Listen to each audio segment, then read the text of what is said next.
In this video, we're going to be going through some of the alignment formatting that you may have to do in the course of Excel models or working with data sets like we have in front of us right now. And once again, if you press the Control 1 key, you'll see that alignment is one of the categories here, one of the main categories. And some of these categories probably make sense to you. The text alignment, so horizontally. So you can align it to the left, to the center, to the right. You can justify it, center across selection. It can be distributed. So some of these are probably pretty intuitive. Vertical alignment may not be quite as obvious to you, but you can actually change the text and you can put it on its side. And once it's on its side or once it's at some kind of angle, the vertical alignment controls that. And then in terms of down here, text control, wrap text, shrink to fit, merge cells. So wrap text basically just means that when the text is going on for too long, a new line starts. Just like in Word, when the text goes on for too long, it skips to a new line, it wraps. Shrink to fit just means that the cell is only as big as the text inside is, so it's no bigger than that. And then merge cells. This is something that should almost always be avoided. Merging cells is usually a recipe for disaster. And I'll just illustrate why merging cells can be so dangerous with a quick example right here. Okay, let's say that we want to merge address and phone number, which really wouldn't make any sense, but this is just hypothetical. So let's go to Control 1, Alignment, and then Alt M to merge the cells. And we see that we've gotten this warning message. In some versions of Excel, I don't even think you get this, but basically what will happen is that instead of two cells right here to correspond to these two columns, you'll just have this one cell instead. And in this case, our phone number has actually been deleted. But basically the moral of the story is that whenever you merge cells, you get into dangerous territory because once again, when you're working in Excel, you want to be thinking in entire columns and entire rows. That's why I avoided spending too much time on how to insert just individual cells anywhere because it's likely to mess up your model or your data set in some way. And the same thing with merge cells. It's just a bad idea to do that. And if you want to achieve the same effect, there are actually better ways you can do that, which we'll cover in a little bit. But for now, just keep in mind that in general, merging cells is a bad idea. There's one specific exception to this where merging cells is okay, but aside from that one example, which I'm about to go into, avoid doing this at all costs. Okay, so now for the example where it's okay to merge cells. And this example actually covers some of the other formatting features too, so I'll spend a few minutes going over it. And I want to go to the LBO model that is included later in this course. And you see down here, so if we go to the top, we see all the transaction assumptions and everything. If you look at the bottom here, you see the sensitivity table with purchase price, then EBITDA exit multiple. And you might be wondering how exactly I formatted the purchase price to look like that. So I'm going to undo all the formatting and then I'll redo it and explain what I was doing at each step of the way, because this is the one case where it might actually be okay to merge cells. So I'll press Control 1, go to Alignment, I'll uncheck Merge Cells, and then I'll change horizontal to general, I'll change vertical to top, and these are the default values. Then for orientation, I will change that and I'll change it so that the text is flat like that. Okay, so this is basically how I set up the sensitivity table to look like that. I entered purchase price right here in cell B73. So it's entered right here. And then to flip the text on its side and to align it properly, I select all these cells. I hold down the Shift key to do this. I'm not using Shift Control because then that would take me to the bottom like that, which we don't want here. So I start out by selecting this and then I press Shift and the down arrow key a bunch of times to get to the bottom of this area. Then I press Control 1. I press A to get to alignment. For horizontal, we want this to be centered now, right in the middle of this area, so I press Center. And then for vertical, I want this to also be centered because I want it to be centered right in the middle of this area. So let's just see what that does for now. Okay, so the problem is that that does center it across this one cell, but we actually want it to be centered across this whole area. And that's not what's happening right now. So we'll press Control 1 again. Then for the orientation, we're going to change this to 90 degrees, so it's literally on its side.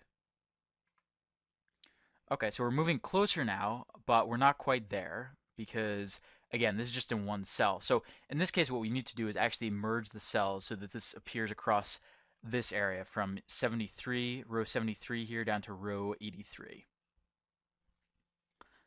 Control 1 again, and then we'll press Alt M to merge the cells.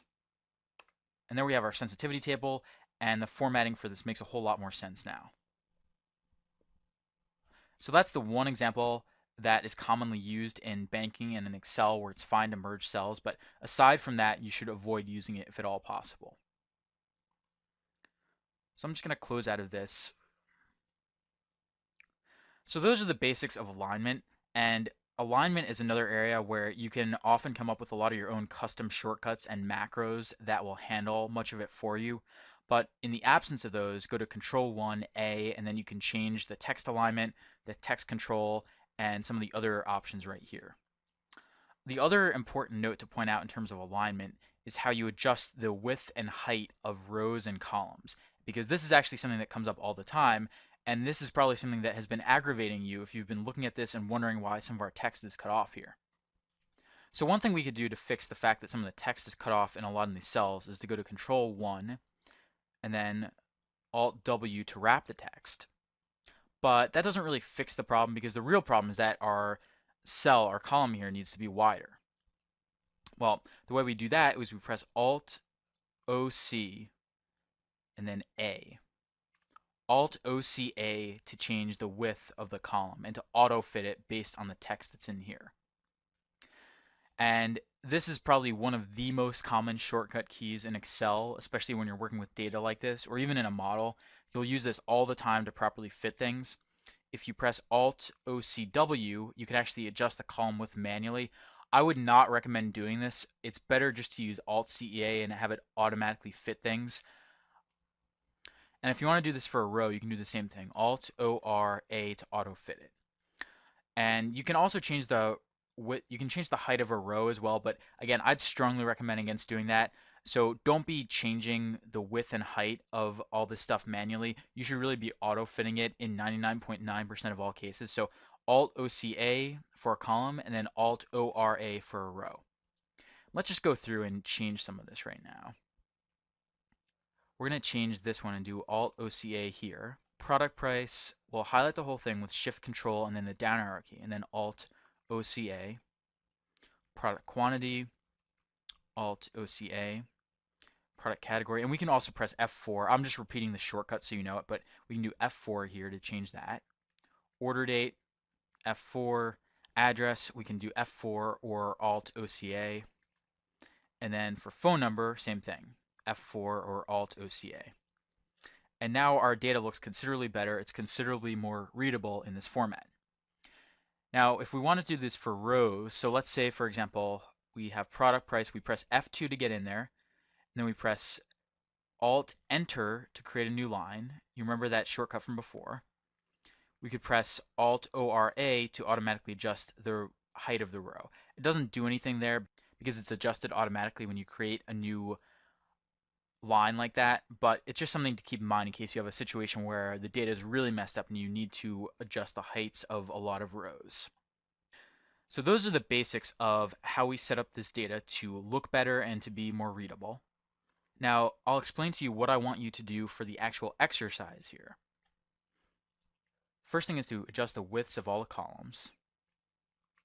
And then next, I want you to align the headers so that everything is centered at the top.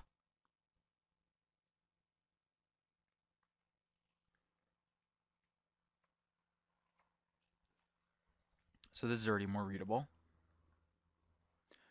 And then I want you to go to the product quantity column and then make this center aligned as well. And so now the data is much more readable than it was before because everything is properly spaced out. So that's what I want you to do using the shortcuts that we just learned for aligning things. Control 1 to get there. There aren't too many shortcut keys to get around the need to go to Control 1 unless you have a macro or custom Excel shortcuts that you've used. So you're going to have to use Control 1 to do a lot of this stuff, but give that a shot. Try to replicate what I have on screen right now. And if you get stuck or you don't know what to do next, just unpause this video and then I'll go through it and give you all the shortcuts, do it more slowly, and you can check your work against what I'm doing on the screen.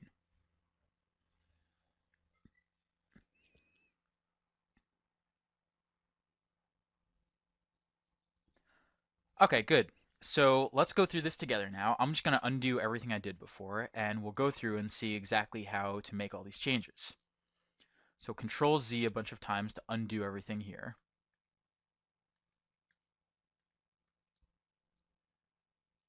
Okay, so we've Control Z back to the original state here, and now I'm going to go through this and show you how I did everything. So first things first, Shift Control down arrow key, and then right arrow key to select this entire area.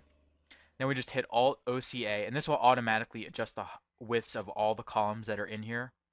So you can see how this one shortcut of Alt OCA would be very, very handy to have.